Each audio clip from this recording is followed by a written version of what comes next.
members of my name. Here's your host, Alex Garrett. And welcome inside to another edition of Alex Garrett Podcasting. We will get to my conversation with Pastor Jay Unzaga in just a little bit, the vice pastor of Good Shepherd Lutheran Weehawken, who had an incredible road trip to Nebraska. We'll get to that in a little bit. But before I get there, a couple of things. If I were to ever empathize with you and see where you're coming from, I'd probably tell you, if I were in one of your shoes, I would understand. That's right. If I were in one of your shoes, I would understand. I want to see how that joke would come off in audio. So that, there you go. That's just a test run. Tell me what you think. Alex at alexgnyc.com. You can also text me, by the way, 206-426-9884. That's 206-426-9884. Maybe I'll open up that phone line for you to call in one day. We'll see. But I want to see if people will actually text it. 206-426-9884. Now, this week, as we're still reeling with gas prices and as we're still reeling with President Biden and his idea for wind farms and, making that in America, but asking for oil to be imported here, when I know we have a lot of rich resources underneath the ground. As we're dealing with all that, and yes, we're dealing with the Uvalde police chief and the school police chief actually being fired. Everybody's feeling that wrath, and they should. You had over 376 officers and nobody could do a damn thing. But here's the most interesting story of the week so far. As you know, July 20th is the anniversary of the moon landing. And in all these storylines, I barely heard that mentioned once, even in notifications today. So I took it upon myself to Google. And do you know that Buzz Aldrin, the second man to land on the moon, has decided, after deep consideration, he writes, to sell and auction off, actually, the jacket he wore on the moon during the moon landing, which could land him and land the, I guess, Buzz Aldrin estate. He is 92. $2 million. That's right. He wants to utilize Sotheby's to auction off his moon landing jacket. Here's why it's interesting, because as you know, we seem to be feeling loss after loss after loss after loss. And when someone decides to say this in a press statement, after deep consideration, he writes, the time felt right to share these items with the world, which for many are symbols of a historical moment, but for me have always remained personal mementos of a life dedicated to science and exploration. The former astronaut also said, I hope that this collection offers some insight into what it has been like to be Buzz Aldrin. So at 92, the astronaut is selling his jacket. Of course, he's punched out a moon landing truther, which I think is badass, by the way.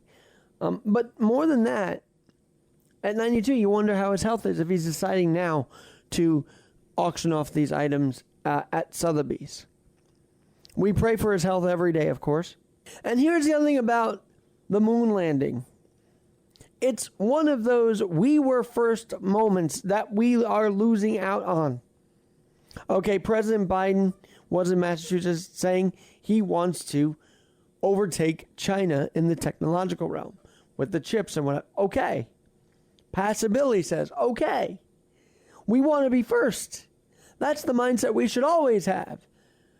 Now, the problem is President Trump went about America first the wrong way some of the time.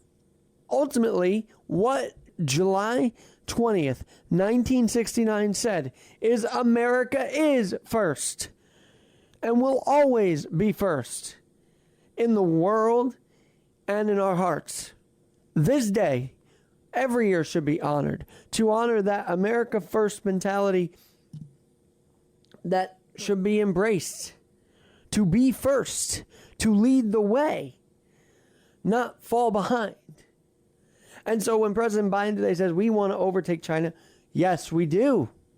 We want to be first in everything again and not have inflation at 9.1% and not have gas prices through the roof and not ask Saudi Arabia for oil. We want to be first. We should be first. And it's okay to put America first. And both presidents have not done that. Maybe through policy, Trump did. But on that, he did not. At the end of the day, for 3.5 years he did, but he did not, his full term, put America first. President Biden has not done that. So when I hear him say, we want to overtake China, that gives me a lot of hope that in his remaining term, he would like to make us first. I got to give him credit there for saying that today.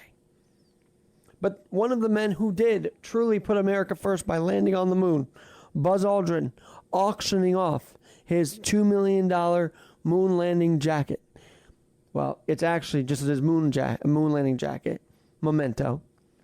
But Sotheby's and appraisers believe it could fetch $2 million. And we'll see how far what that gets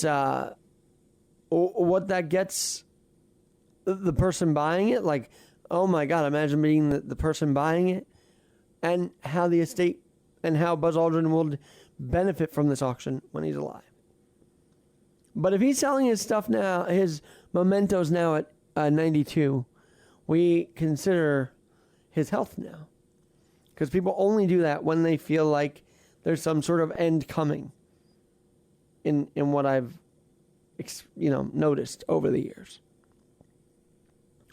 But now, without further ado, here on Alex Garrett Podcasting, I want to get to my conversation with Pastor Jay Unzaga about the health of Good Shepherd Lutheran Church Weehawken and about putting God on the road on his motorcycle.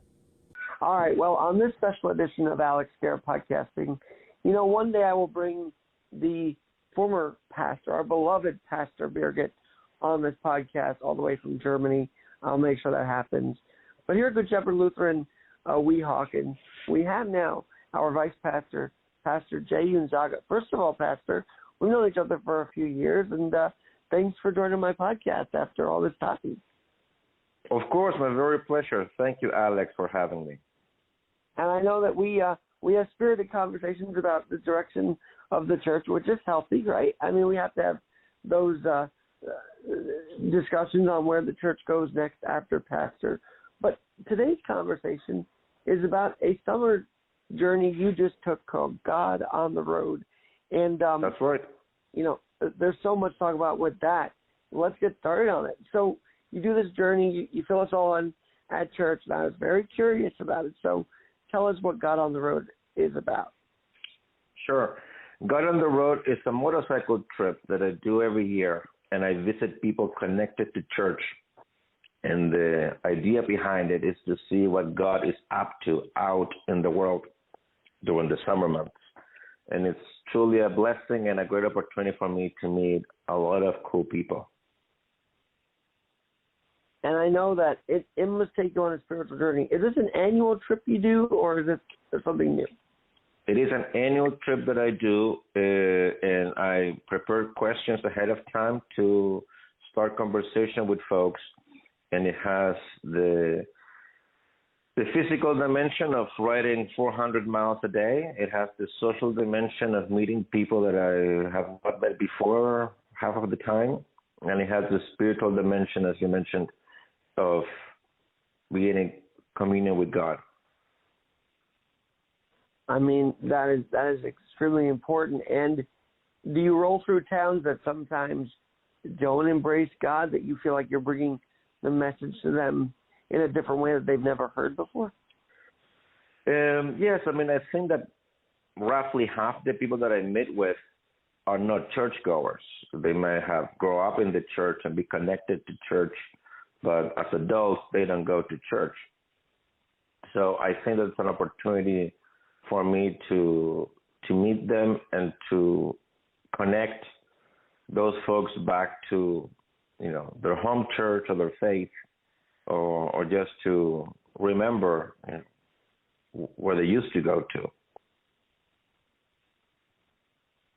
And, it's interesting you say that some of them are not churchgoers. We're talking about Middle America, which, in the back of everybody's mind, goes to church. So did you find, Nebraska's a little bit above the Bible Belt, but did you find that in those areas you'd expect churchgoers there were not as many as we would believe, or was there still a strong faith base as you went further south? Well, I think that was one of my questions actually on this trip. I prepared 3 questions ahead of time to spark conversation with the people that I meet. And the second question that I had on this trip was, what have been the missed opportunities the church have had in the last 60 years? And I asked that question because churching and going to church has been in decline since 1960. So I'm sure you and your listeners may point to a church that they know that has a lot of people on Sundays, and that's, fine and true. But as a whole, churching in general, it's been in decline since 1860, and the practice of going to church is unusual nowadays. So if you are a churchgoer today, your circle of friends or acquaintances will judge that as unusual instead of what everybody does. And that's also true in the middle of the country and the Bible Belt. Pastor Jay, we talk about this a lot, about getting people back to church, and I feel like a journey like that could help make that happen through you spreading the word on your motorcycle. Yes, I think it's a good opportunity, and also a good opportunity to do, self-search and acknowledge the mistakes that we have made along the way. So that question that I had for this trip about missed opportunities, it was a good way to ponder and look back at what things the church as a whole could have done differently. So today we'll be in a better position. Do you think that the church has missed opportunities in the last 2 years with COVID? We saw success at our church, but was there a missed opportunity there as well for the church to grow amidst this chaos in this pandemic? I think it also speaks about the different generations will see different missed opportunities in a different way. For example, those who are baby boomers will see things different as Gen X's or as millennials in terms of missed opportunities. Do you feel like your trip, got on the road, helped bring spirituality back to people that, may have lost it the last couple of years? I think it's a boost not only for the people that I met with, but also the people who follow the journey online, because I post the journey in the social media platforms of Good Shepherd. And it always amazes me to hear feedback from people when I'm on the road or when I come back. This year, and it happens, thanks be to God, every year now, that I be on the road, and someone who is following the journey, who is connected to Good Shepherd or to me or who knows me, he or she will reach out to me on social media and ask me to visit them, and if I can go to their town. So this time around, I went to Nebraska. Coming back, someone reached out to me asking me if I could visit her family in Atlanta, Georgia. And I said, well, I couldn't do it this time around, but I committed to her to make the Go on the Road 2023 to Atlanta through the Smoky Mountains. But I love that connection of people that can see me on the road and see that I'm, as a pastor going and having faith-based conversations, and the desire to have me closer to their own families. It almost makes me think about those stories in the New Testament with the Apostle Paul, being sent to meet with different families and people and bring the good news and share more of our faith. I know you had mentioned Apostle Paul. He seems to be a very big inspiration for you. When you read the Apostle Paul and when you read, the Gospels, the message is go, go and preach, go and evangelize, go and bring the good news, go and heal, go and forgive sins, go and do stuff. But 2,000 years later, as churches, we say, come to church, come to the church event, come to, the church dinner or picnic, come to Bible study, but we don't say go. So I think that a trip like Go on the Road allows me to be in that same bandwidth of going and meeting people where they are and not expecting them to come to me to come to church. And also the way I present myself, because as you can imagine, riding a motorcycle, I'm not wearing my church attire. I'm, riding a motorcycle through the country. I'm, dirty from the road. Half the people, if not more, that I meet, they don't know me. They've never seen me before. So they just see a biker, coming off the road, and they just extend me hospitality because they know that I'm a pastor. They know that I'm connected to someone they love. And it's that link that I find so powerful and so meaningful in terms of the early stages of Christianity, as the Apostle Paul and others went out and met people in different towns. You guys do a great job at Good Shepherd Lutheran Weehawken of continuing a tradition, which was doing those, nights during the Christmas week to sing, and I forget the name for a minute, but, you go to people's houses and you sing with them to keep them company during the holiday season at the Christmas time. I love that. Mm-hmm. Yes. And I feel like that has the same spirit of this. Now, I don't know if you know this, but there's another, it's like on the other coast in California, there's another rolling pastor, Greg Laurie. He, in fact, writes a lot about how he's on this motorcycle a lot. So I've got to connect you guys up because you might have some stories to share. Absolutely. There's actually quite a bit of us Lutheran pastors who write. I know that in my last trip last year to Maine, the bishop of the New England Synod of the Lutheran Church is also a biker. So we were trying to connect last year. So it's quite a number of us who are on this journey of writing and bringing the good news. Now, I have to ask you this. Do you drive carefully, I guess, or do you find yourself motoring down the turnpike? Or, how's your driving on the motorcycle? Well, I have the Holy Spirit as my co-pilot, so I ride with confidence. And how it must be fun that alone, because you know that the journey is with him, and so you feel like he's sort of your guardian angel the whole trip, don't you? I'm sorry, what was that? I said I feel like you must feel like he's your guardian angel that whole trip, because I'm sure you're speeding a little bit to get to where you got to go. So I'm sure that you're feeling his spirit every step of the way there. Yes, motorcycling, it's dangerous by nature, and because of my schedule, as I mentioned, it's a week or 10 days long, and I have a set destination and I need to come back to New Jersey, that I ride to rain quite a bit on these trips, and that's something that I would not recommend, but in my case, it's what I have to do. So it does give me solace to know that, God is with me. Although when it rains too hard, I got to stop and wait it out. Well, I was going to say, so how many rest stops do you take, or did you take this time around? Well, as I mentioned, I ride about 400 miles a day. So I leave early in the morning. I try to be on the road by 8, and I stop about every 100 miles for, gas and, just to stretch my legs. And I usually meet with people for lunch and dinner. So I will leave in the morning from someone's house, ride 200 miles, meet with someone else for lunch, then ride 200 more miles and meet for someone else for dinner, and sometimes stay with that person overnight and then leave in the morning again.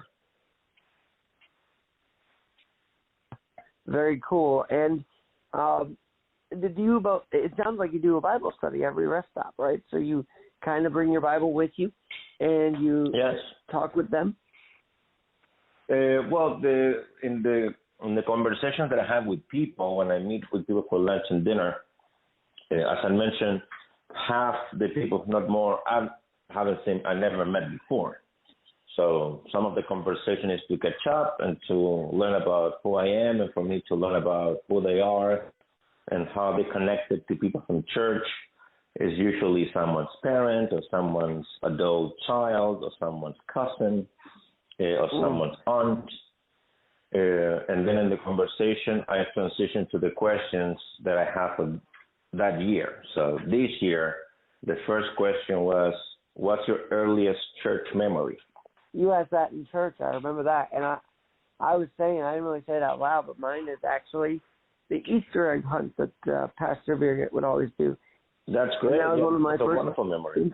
It's cool to think back on that and look back on that. Now, I do want to switch gears for a minute and talk about Good Shepherd Lutheran Weehawken, because I know you're working hard. We're all working hard to keep, our little church going, and the prospects look really good, though, don't they? So for people listening from the community, give us an update on what's going on.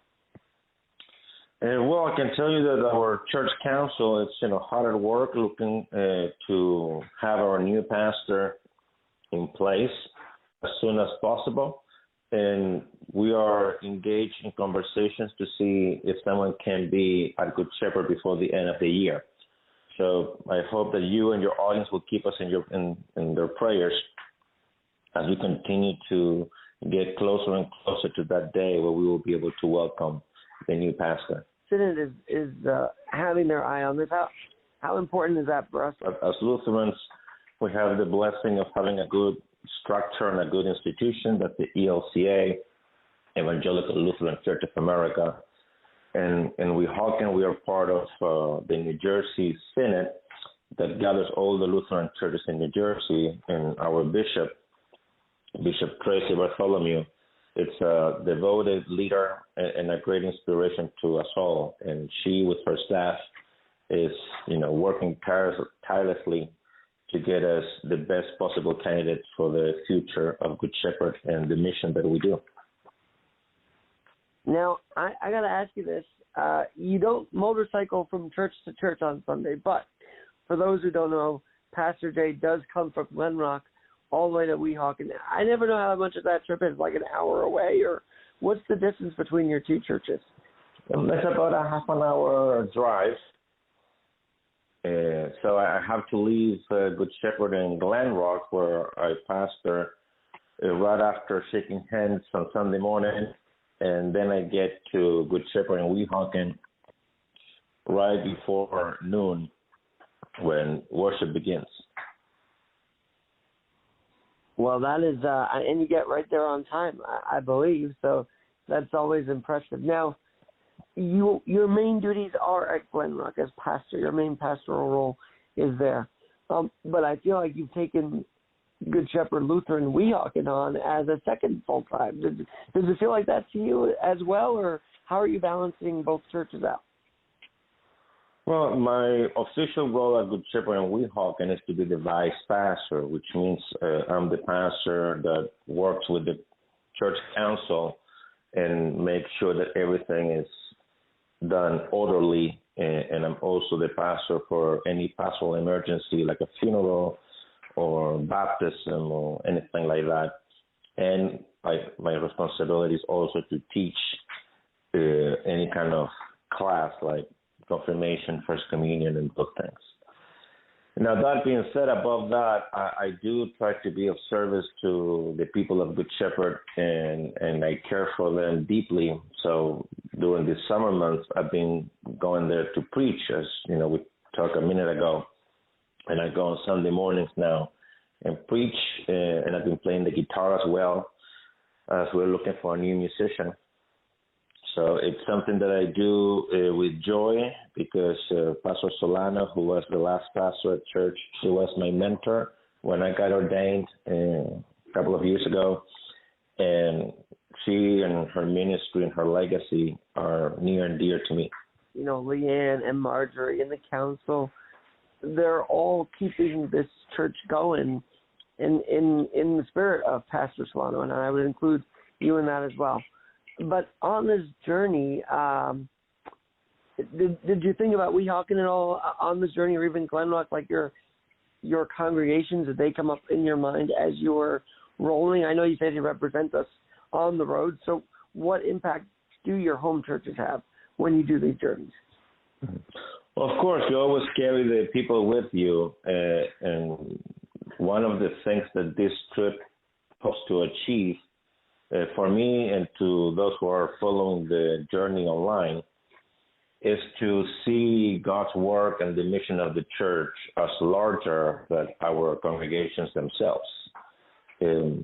Because sometimes in the life of the church, it's easy to get too focused on your own church and your own things and your own needs, there being in Glen Rock or in Weehawken. That this trip is an opportunity for all of us to allow us to see God out in the world and the breadth and length of God's ministry and God's power in the world that includes, all the churches together and all the world as a whole. So it's as I go through the journey, go through the country and the motorcycle, I'm always in awe of the power of God and the presence of God that reaches from east to west, from north to south. And it's a privilege to think about Good Shepherd in Glen Rock and Good Shepherd in Weehawken as two different corners of the kingdom of God in this, wholeness of God's presence. What is the key ingredient? Because I know you've mentioned other churches around Jersey have not fared so well during this pandemic. So the key ingredient to Glen Rock and to Good Shepherd Lutheran Weehawken, my home church, surviving is? I think that the pandemic has been a good challenge for our churches to gather together and to put our resources and our faithfulness up front and weather this difficult time together. And I think that Glen Rock are coming stronger on the other end. One more question, because I know that you had everybody in there in your thoughts and prayers, but does it ever get lonely? I know, and God's with you every step of the way, obviously, but you're human. So does it ever get lonely on the road, or do you manage to find time to be with, people along the way, or was there any downtime for you? Any alone time on the way to reflect as well? On a motorcycle, you have a lot of time to reflect and ponder, especially 100 miles a day. A moment that comes to mind right now is riding back east. And I was in western Nebraska, and I started coming back east, going through the sand and hills in northern Nebraska. And it's just a unique landscape, and you're just riding yourself on a road with almost no traffic. And it's almost contemplation, meditation opportunity on a motorcycle to really be on your thoughts and with your heart and with your faith.